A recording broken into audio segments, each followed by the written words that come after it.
Hi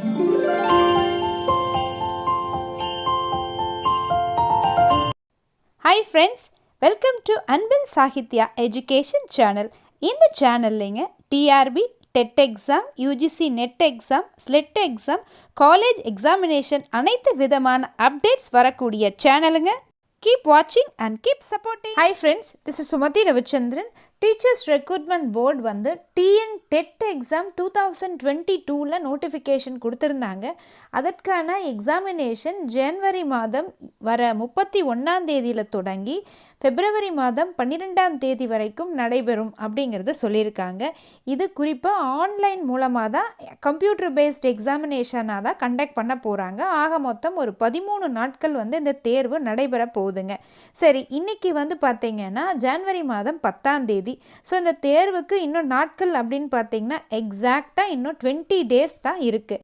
நிறைய ஆசிரியர் நண்பர்கள் வந்து இந்த 20 நாட்களில் நம்ம வந்து எல்லா சிலபஸையும் படித்து முடிச்சிருவோமா அப்படின்னு ஒரு பயத்தோடு இருக்கிறது தெரியுதுங்க. ஸோ இந்த வீடியோவில் இந்த இருக்கக்கூடிய 20 நாட்களை வெற்றிகரமாக பயன்படுத்தி எப்படி இந்த தேர்வை ஈஸியாக கிளியர் பண்ணலாம் அப்படிங்கிறதுக்கு ஒரு சின்ன ஒரு ஸ்டடி பிளானும் டிப்ஸ் அண்ட் ட்ரிக்ஸும் சொல்கிறேங்க. இந்த வீடியோவை ஸ்கிப் பண்ணாமல் கம்ப்ளீட்டாக பாருங்கள், கண்டிப்பாக யூஸ்ஃபுல்லாக இருக்கும். சரிங்களா ஃப்ரெண்ட்ஸ்?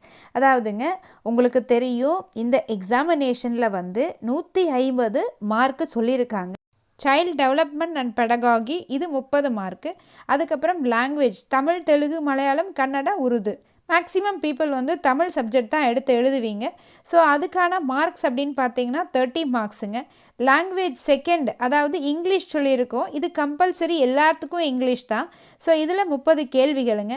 அடுத்தது பார்த்தீங்கன்னா 4வதாக மேத்தமேட்டிக்ஸ் அண்ட் சயின்ஸ் டீச்சருக்கான சிலபஸ் வந்து மேத்தமேட்டிக்ஸும் சயின்ஸும். சோஷியல் சயின்ஸ் டீச்சர்ஸ்க்கு ஹிஸ்ட்ரி, ஜியாகிரஃபி, சிவிக்ஸ், எக்கனாமிக்ஸ் இது எல்லாமே கலந்த ஒரு கண்டென்ட் வந்து கொடுத்துருக்காங்க. ஸோ இதுக்கு வந்து 60 மார்க்குங்க. ஸோ TNTET பேப்பர் 2க்கான டோட்டல் மார்க்ஸ் அப்படின்னு பார்த்தீங்கன்னா 150 மார்க்ஸுங்க. எவ்வளோ MCQ கொஷின்ஸ் இருக்கும்னா 150 கொஷின்ஸ் தான் இருக்கும். ஸோ ஒவ்வொரு கொஷினுக்கும் வந்து ஒவ்வொரு மார்க்ஸ் வந்து கொடுக்குறாங்க. சரிங்க, இந்த எக்ஸாமினேஷனுக்கு எப்படி நம்மளை முதல்ல ஆயத்தப்படுத்திக்கணும் அப்படின்னு பார்த்தீங்கன்னா 20 நாள் உங்களுக்கு இருக்குது. இந்த ஜனவரி 11ஆம் தேதியிலேருந்து தொடங்கினீங்கன்னா ஜனவரி மாதம் 30ஆம் தேதி வரைக்கும் நம்ம கையில் வந்து பார்த்திங்கன்னா அரவுண்ட் கரெக்டாக 20 டேஸ் இருக்குது. இந்த 20 டேஸை வந்து நான் ஃபஸ்ட்டு 15 டேஸ் எடுத்துக்கிறேன். இந்த ஃபஸ்ட்டு 15 டேஸை நீங்கள் நல்ல ஸ்மார்ட்டாக பயன்படுத்திக்கோங்க. ஏன் அப்படின்னா இந்த டேஸில் தான் வந்து கொஞ்சமாக நீங்கள் டீப்பாக படிக்க முடியும். ஸோ நீங்கள் எங்கெல்லாம் ஃபோக்கஸ் பண்ணணுன்னா first child development and pedagogy இதில் வந்து பார்த்திங்கன்னா 10 யூனிட்ஸ் சொல்லியிருக்காங்க. ஸோ இப்போ 10 யூனிட்ஸ் அப்படிங்கும்போது நீங்கள் டெய்லியும் என்ன செய்யலாம், ஒவ்வொரு நாள் ஒவ்வொரு யூனிட் வந்து நீங்கள் கவர் பண்ண பாருங்கள். நீங்கள் இந்த போர்ஷனுக்கு வந்து பார்த்திங்கன்னா பிஎட்டில் படித்த மெட்டீரியல், அதே மாதிரி டீச்சர் ட்ரைனிங் பண்ணும்போது படித்த மெட்டீரியல்ஸ் இதெல்லாம் ரெஃபர் பண்ணி ஈச் அண்ட் எவ்ரி டாப்பிக்கும் நல்லா படிங்க. ஏன்னா அவங்க சிலபஸ்லேயே டாபிக் வரைக்கும் மென்ஷன் பண்ணியிருக்காங்க. அதிலிருந்து தான் கேள்வி வரும் அப்படின்னு சொல்ல முடியாது, வெளியிலிருந்தும் கேட்கலாம். முடிஞ்சளவுக்கு அட்லீஸ்ட் சிலபஸில் அவங்க சொல்லியிருக்கக்கூடிய கண்டென்ட்டையாவது தெளிவாக படிங்க. ஸோ ஒவ்வொரு நாளும் ஒவ்வொரு யூனிட்டுக்கும் டைம் ஸ்பெண்ட் பண்ணிங்கன்னா கண்டிப்பாக பார்த்தீங்கன்னா சைல்டு டெவலப்மெண்ட் அண்ட் பெடகாகியை வந்து 10 டேஸில் நீங்கள் அந்த 10 யூனிட்ஸும் கம்ப்ளீட் பண்ணிடுவீங்க. நீங்கள் அந்த 10 டேஸ் முடிஞ்சதுக்கப்புறம் மீதி இருக்கக்கூடிய 5 நாட்களில் மறுபடியும் இந்த டாபிக்ஸையே படிங்க. ஏன்னா இது வந்து கொஞ்சம் கஷ்டமான பகுதி. நீங்கள் இதில் நல்லா மார்க்ஸ் வந்து ஸ்கோர் பண்ணால் தான் மற்றதெல்லாம் ஈஸியாக பண்ண முடியும். ஏன்னா மற்றதெல்லாம் ஓரளவுக்கு நீங்கள் வந்து ஏற்கனவே படித்த விஷயங்களாக இருக்கும். அதனால தான் வந்து இந்த சைல்டு டெவலப்மெண்ட் அண்ட் பெடகாகிக்கு வந்து நல்ல இம்பார்ட்டன்ட் கொடுங்க. ஸோ மீதி இருக்கக்கூடிய 5 நாட்களையும் இதில் வந்து எதெல்லாம் கஷ்டமாக ஃபீல் பண்ணீங்களோ அந்த டாபிக்ஸை எடுத்து வச்சு இன்னும் கொஞ்சம் டீட்டெயில்டாகவே நீங்கள் படிங்க. சரிங்க, இப்போ நீங்கள் வந்து ஃபஸ்ட்டு பார்ட்டை முடிக்கிறீங்க. அடுத்தபடியாக இதே 15 நாட்களில் நீங்கள் என்ன செய்யணும்னா தமிழ் பகுதிக்கு வரணும். இப்போ வந்து தமிழ், தெலுங்கு, மலையாளம், கன்னடா, உருது இந்த மாதிரி கொடுத்துருக்காங்க. ஆனால் பெரும்பான்மையான மக்கள் வந்து தமிழ் தான் எடுத்து படிக்கிறோம். ஸ்கூல் புக்கில் பார்த்தீங்கன்னா 6th ஸ்டாண்டர்டில் வந்து 9 டாபிக் சொல்லியிருக்காங்க. அது உயிர் மெய்யிலிருந்து சார்பெழுத்து, தன்மையணி, இந்த மாதிரி நிறைய டாபிக்ஸ் இருக்குது. அதே மாதிரி 7th ஸ்டாண்டர்ட்லேயும் எச்சம், வினைமுற்று, தொழில் பெயர், அணி, இந்த மாதிரி 9 டாபிக்ஸ் இருக்குங்க. அதே மாதிரி தான் 8th ஸ்டாண்டர்ட்லேயும் உங்களுக்கு பா வகைகள்லேருந்து புணர்ச்சி வரைக்கும், வேற்றுமை வரைக்கும், ஆகுபெயர், இந்த மாதிரி 9 டாபிக் வந்து கொடுத்துருக்காங்க. ஸோ நீங்கள் பார்த்தீங்கன்னா தமிழ் எடுத்துக்கிட்டிங்கன்னா 3 கிளாஸில் 9 × 3 27 டாபிக்ஸ் வந்து உங்களுக்கு இருக்குது. நீங்கள் 6th 7th 8th இந்த 3 புக்கில் இருக்கக்கூடிய தமிழ் பாட்டு, இலக்கண பாட்டை நல்லா தெளிவாக படிங்க. என்னை பொறுத்தளவுக்கு நம்ம 8th நிறுத்தக்கூடாதுங்க. இப்போ அணி அப்படின்னா நீங்கள் என்ன செய்யணும், 9th 10th 11th 12th இந்த புக்கில் வந்து எங்கே வந்து அணி பற்றின டாபிக்ஸ் இருக்குதோ அங்கே போய் இன்னும் கொஞ்சம் டீட்டெயிலாக படிச்சுக்கிட்டிங்கன்னா இங்கே கேட்கக்கூடிய கேள்விகளுக்கு இன்னும் கொஞ்சம் பெட்டராக நீங்கள் வந்து ஆன்சர் பண்ண முடியும். அதனால் 6th 7th 8th நிறுத்தாதீங்க. முடிஞ்சால் 9th 10th 11th 12th புக்கில் இருக்கக்கூடிய தமிழ் போர்ஷனை இன்னும் கொஞ்சம் டீட்டெயிலாக படிங்க ஃப்ரெண்ட்ஸ். ஸோ இப்போ பார்த்தீங்கன்னா முதல்ல சொன்ன மாதிரி இதே 15 நாட்களில் சைல்டு டெவலப்மெண்ட் பெடகாகியும் முடிக்கிறீங்க ஃபஸ்ட்டு ரீடிங்கு. அடுத்தது இதே 15 நாளில் டைமை நீங்களே ஸ்ப்ளிட் அப் பண்ணிவிட்டு தமிழ் சப்ஜெக்ட்டுக்கு இந்த 27 டாபிக்ஸையும் நல்லா படித்து வைக்கிறீங்க.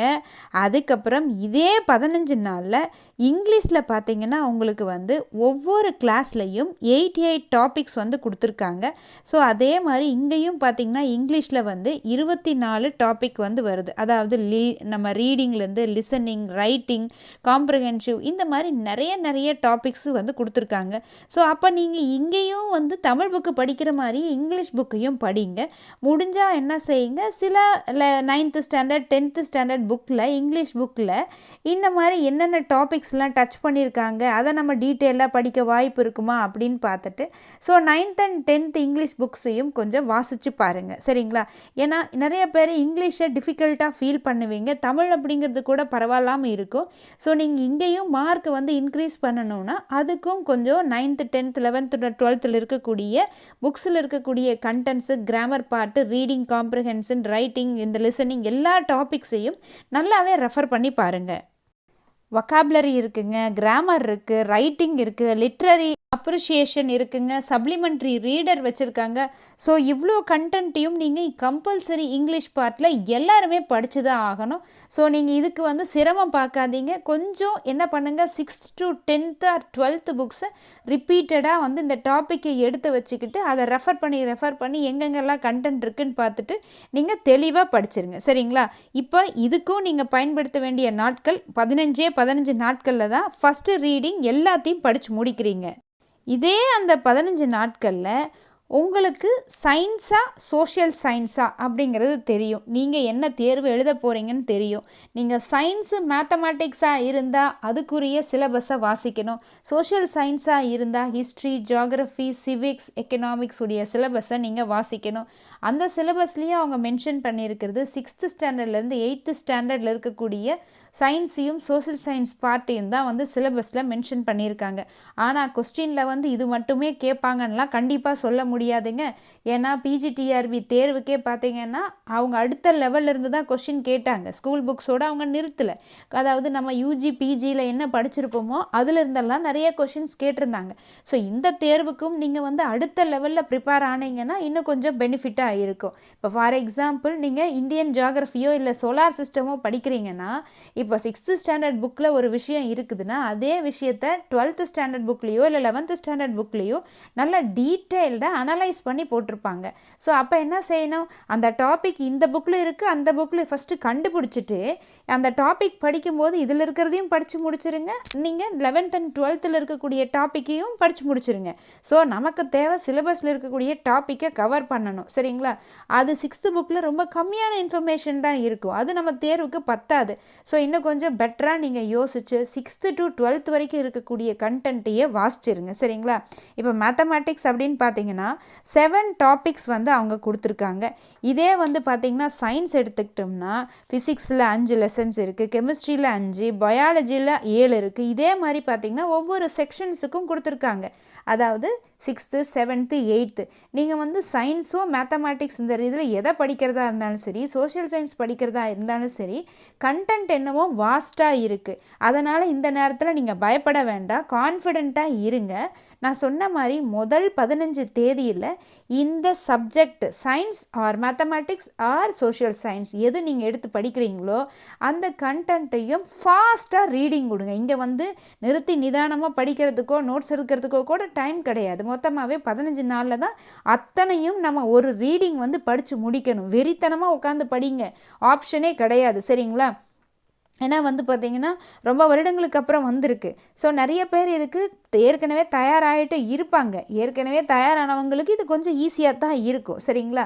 ஸோ இப்போ என்ன செய்கிறீங்க, ஃபஸ்ட்டு 15 டேஸில் இப்போ அவங்க சிலபஸில் மென்ஷன் பண்ணியிருக்கக்கூடிய 4 பார்ட்டையும் நல்லா படித்து முடிக்கிறீங்க. தமிழ் படிக்கிறீங்க, இங்கிலீஷ் படிக்கிறீங்க, சைல்டு டெவலப்மெண்ட் அண்ட் பெடகாகி படிக்கிறீங்க. அதுக்கப்புறம் நீங்கள் சயின்ஸாக இருந்தால் சயின்ஸ், இல்லைன்னா சோஷியல் சயின்ஸ் எடுத்து கம்ப்ளீட்டாக படித்து முடிச்சிருங்க.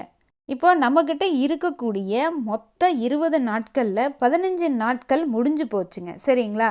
இப்போ ஜனவரி மாதம் 25ஆம் தேதிக்கு நம்ம வந்துட்டோம். மீதி நம்ம கையில் இருக்கிறது 5 நாள் தான் இருக்குங்க. அந்த 5 நாளில் ஃபஸ்ட்டு ரிவிஷன் நீங்கள் பண்ணோம் இல்லைங்களா? அந்த ஃபஸ்ட்டு ரிவிஷன் பண்ணுறதுக்கு முதல் 3 நாட்களை எடுத்துக்கோங்க.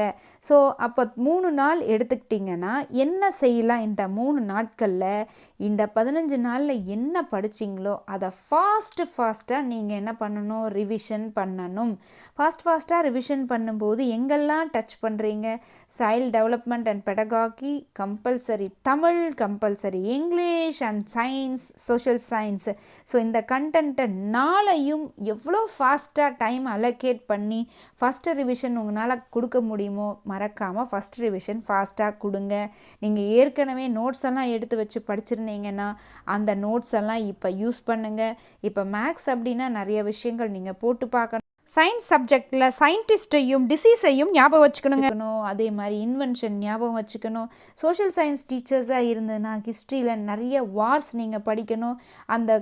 அந்த வார்ஸில் யார் வின் பண்ணாங்க, எந்த அரசர் ஜெயிச்சார், எந்த பகுதி ஆண்டாங்க, எது வரைக்கும் ஆண்டாங்க, இந்த மாதிரி நிறைய இன்ஃபர்மேஷன்ஸை நீங்கள் வந்து ஞாபகத்தில் வச்சுக்கணுங்க. ஸோ குடிமியல் பகுதி படிக்கிற மாதிரி இருக்கும், இந்தியன் எக்கனாமி படிக்கிற மாதிரி இருக்கும். So science or social science எது படிக்கிறதா இருந்தாலும் கொஞ்சமாக மைண்டை ஃபுல்லாக ஃபோக்கஸ் பண்ணி இந்த 3 டேஸில் ஃபாஸ்ட்டாக நல்லா எஃபிஷியண்ட்டாக உங்களுடைய ஃபஸ்ட்டு ரிவிஷனை கம்ப்ளீட் பண்ணிடுங்க. நமக்கு ஆப்ஷனே இல்லைங்க. இது வந்து ஒரு டூ ஆர் டை சுச்சுவேஷனில் இருக்கும். அதனால் வந்து என்னடா நாட்கள் இவ்வளோ குறைவாக இருக்குது, இவ்வளோ படிக்க சொல்கிறாங்களே அப்படின்னு நினைக்காதீங்க. நீங்கள் பாஸ் ஆகணும் அப்படின்னா கஷ்டப்பட்டு தான் ஆகணும். சரிங்களா? ரைட்டுங்க. இப்போ வந்து மொத்தமாக 15 + 3 18 நாள் முடிஞ்சு போச்சுங்க.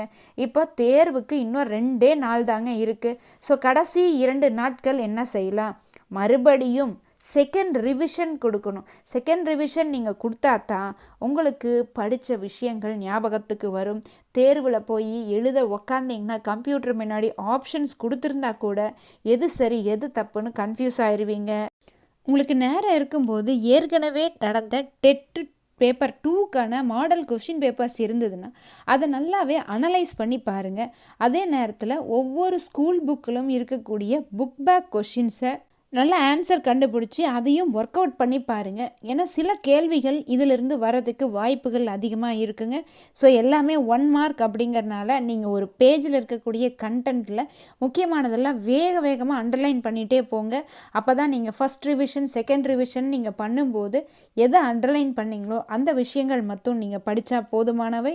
ஸோ ஃப்ரெண்ட்ஸ், கண்டிப்பாக வந்து இந்த ஒரு அவுட்லைன், இந்த ஒரு ஷெட்யூல் நிறைய பேர்த்துக்கு யூஸ்ஃபுல்லாக இருக்கும்னு நினைக்கிறேங்க.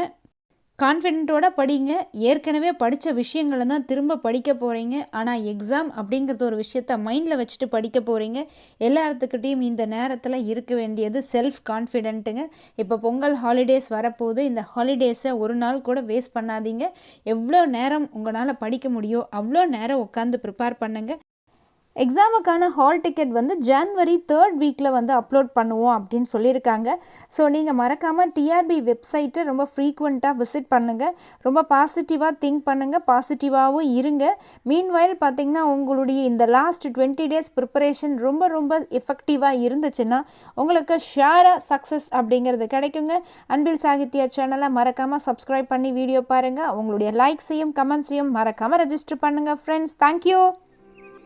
நீங்க என்னோட இன்ஸ்டாகிராம்லயோ இல்ல ஃபேஸ்புக்லயோ நீங்க என்ன ஃபாலோ பண்ணலாம். சோ உங்களுக்கு நம்ம வீடியோஸ்னுடைய அப்டேட் வந்து நம்ம அதுல போஸ்ட் பண்றோங்க. சோ இந்த மாதிரி ஒரு சிறப்பான வீடியோவோட மறுபடியும் நான் சந்திக்கிறேங்க. தேங்க்ஸ் ஃபார் வாட்சிங். See you in the next வீடியோங்க.